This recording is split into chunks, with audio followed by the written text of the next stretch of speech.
নমস্কার বন্ধুরা, প্রদীপ গার্ডেন্সে আপনাদেরকে স্বাগত। আগের ভিডিওতে আপনাদের দেখিয়েছিলাম যে আমি অনলাইন থেকে কতগুলো চারা আমি নিয়েছি। তো সেগুলোকে ফার্স্ট পটিং অর্থাৎ আমি 4 ইঞ্চি টবে লাগাবো। 20টা গাছ আছে, সেই জন্য আমি 20টা পট এখানে নিয়েছি এবং কিভাবে মাটিটা প্রস্তুত করছি সেটা আপনাদের দেখাই। 5টি টবে আমি নিয়েছি ভার্মি কম্পোস্ট, আর এই যে এগুলো ভার্মি কম্পোস্ট। এখানে নিয়েছি সিন্ডার 2 to 4 mm সিন্ডার। আমি 4, আপনারা 5 ভাগ নিতে পারেন। তো 20 ভাগের মধ্যে আমি 5 ভাগ নিলাম ভার্মি কম্পোস্ট, 4 ভাগ নিয়েছি আমি সিন্ডার 2 to 4 mm, আর 1 ভাগ নিয়েছি বালি।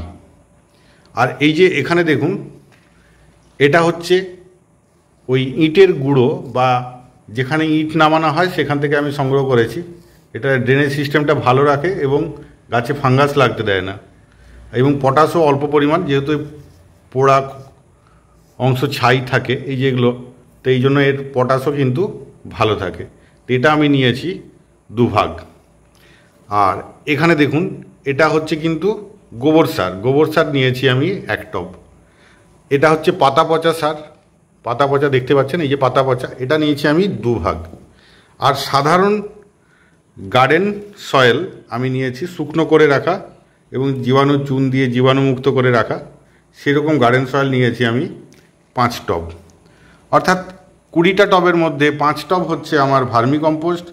আর আপনি যদি বালি না দেন 5 টব নিতে পারেন আপনার সিন্ডার, আর বাকি 5 টবের মধ্যে আপনার 2 টব হচ্ছে এই ইটের গুঁড়ো, 1 টব হচ্ছে কাউডাং কম্পোস্ট বা গোবর সার, আর 2 টব হচ্ছে আপনার পাতা পচা সার।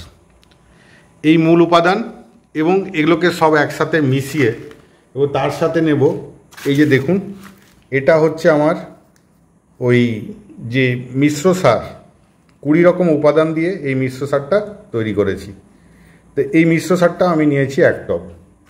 আর নিচ্ছি এখানে 3টে জিনিস, আপনাদের দেখিয়ে দিই।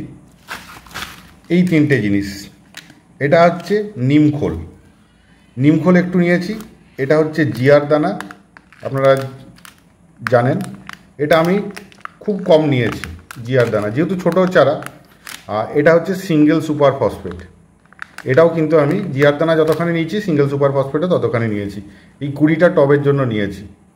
অর্থাৎ আইসক্রিমের চামচে যদি দেখা হয় 20 চামচ আছে এখানে, আর এখানেও 20 চামচ আছে আইসক্রিমের চামচের। এই মূল উপাদান। আর নিমখোল নিয়েছি একটু বেশি, এটা ভালো নিমখোল, তো এটাও নিয়েছি। এই সমস্ত উপাদানকে আমি কি করব, একসাথে মিশিয়ে নেব। আমরা এক এক করে ঢেলে নিচ্ছি আগে, তারপর ভালো করে মিশিয়ে নেব। তো আমি এক একটা করে ঢেলে নিলাম। এটা প্রথমে মাটিটা ঢেলে নিচ্ছি।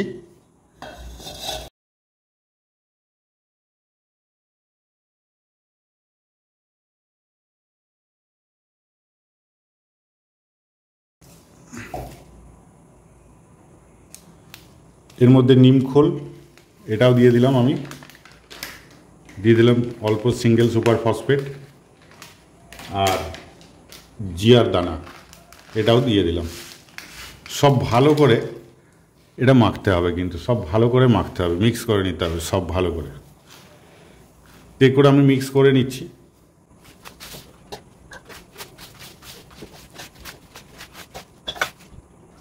খুব ভালোভাবে মেশানো হয়ে গেছে আমার। তো মিডিয়াটা দেখুন কীরকম, এই যে খুব ঝুরঝুরে একটা মিডিয়াম তৈরি হয়েছে। চন্দ্রমল্লিকার জন্য খুব আদর্শ একটা মিডিয়াম। তো এরপর আমরা এটাকে পটিং করব কীভাবে, তো চলুন আপনাদের দেখা। আমি এখানে 4 ইঞ্চি টব নিয়েছি প্রত্যেকটা। তো এই ড্রেনেজ সিস্টেমটা আগে খুব ভালোভাবে করতে হবে। তো একটা কি করলাম, এই যে দেখুন টব ভাঙা যেগুলো থাকে সেগুলোর এই যে বাঁকা দিকটা ঠিক এই রকমভাবে দেব। দেওয়ার পর নিচের দিকে কি করব, ওই যে 2 to 4 mm যে সিন্ডার ছিল সেই সিন্ডার একটু এখানে দিয়ে দেব। এই হলো ড্রেনেজ সিস্টেমটা ঠিক থাকার জন্য একটু সিন্ডার দিলাম। আর সিন্ডার, এবং আপনি এই চালাবালিও কিন্তু ব্যবহার করতে পারেন।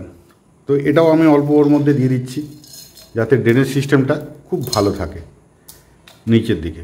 এই যে দিয়ে দিলাম। এরপর কি করব, যে মিডিয়াটা আমরা তৈরি করেছি এই যে সেটাই আমি এখানে দিয়ে দিলাম। তো এই দেওয়ার পর আমি আপনাদের সামনে একটা গাছ রোপণ করে দেখাচ্ছি। তো এই যে চারাগুলো ছিল, এই যে দেখুন সতেজ চারা আপনাদের দেখিয়েছিলাম। তো এর যে এখানে আছে দেখুন শেকড়টাও আছে এখানে খুব সুন্দর। পারলে এটাকে একটু ঝেড়ে দিতে হবে, খুব বেশি না, একটু ঝেড়ে নিতে হবে যতটা সম্ভব পারা যায়। তারপর এটাকে কিন্তু বসাবো আমরা। এই দেখুন এখান থেকে রুট বল আছে, খুব বেশি ভাঙার চেষ্টা করার দরকার নেই। এই যে এখন দেখুন অল্প আছে, না হলে কিন্তু এটা কোকোপিট আছে, তো এটা কি হবে, এটায় ফাঙ্গাস লেগে যাওয়ার সম্ভাবনা থাকে। এরপর ঠিক মাঝ বরাবর আমরা এখানে দিলাম, বসিয়ে দিয়ে আবার সাইড দিয়ে মাটি দিয়ে দিচ্ছি। তো সমস্ত চেপে দিয়ে তারপর পরে আমরা জল দিয়ে দেবো। তো প্রথমেই আমরা কি করব, এই টব পুরো ভর্তি দেব না, কিন্তু এখানে কীরকম দেবো, ঠিক 1 ইঞ্চি মতো যাতে ফাঁকা থাকে ঠিক সেরকমভাবে দেব, 1 ইঞ্চির থেকে একটু বেশি। এই ঝাঁকিয়ে দিলাম, এটা আমার হয়ে গেল। দেখুন গ্যাপটা কতখানি আছে, ঠিক এইভাবেই কিন্তু করবেন। আমার সমস্ত পটিং করা হয়ে গেছে। এটা আমি সন্ধেবেলা করলাম, তাই এই ঘরের ভিতরেই এখন রেখেছি, কালকে বাইরে বের করে দেবো যেহেতু বৃষ্টি পড়ছে এখন।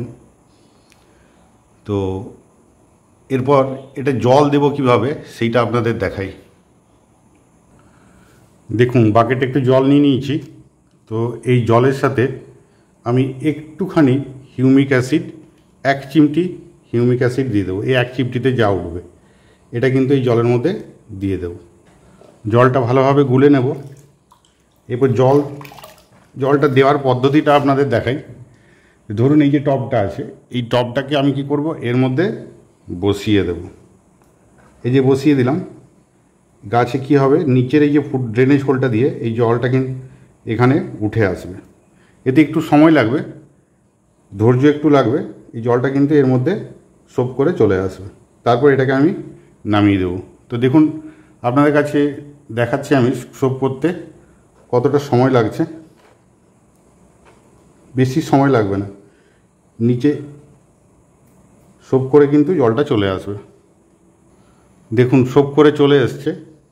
তো আপনাদের কাছে নিয়ে দেখাচ্ছি যে সোপ করে এসেছে কিনা। তো দেখুন আমি একটু কাছে টেনে নিই। এইখানে দেখুন যদি আমি একটু হাত দিয়ে একটু সরাই, এই যে দেখুন জল কিন্তু চলে এসছে, উপরে কিন্তু জল নেই। তো এইভাবে যদি জল দেওয়া যায় তাহলে চারাগুলো কিন্তু খুব ভালো থাকবে। উপর দিয়ে না ভাসিয়ে যদি এরকমভাবে সোপ করে জলটা নিয়ে আসা হয় তাহলে কিন্তু সহজে ফাঙ্গাস লাগবে না। তো জলটা একটু দেখে নিতে হবে। এই যে দেখুন বসাচ্ছি যেহেতু ঠিক এতখানি জল থাকবে, কমে গেলে আরেকটু জল দিয়ে দিতে হবে। এরকমভাবে প্রত্যেকটা আমরা করে নেব।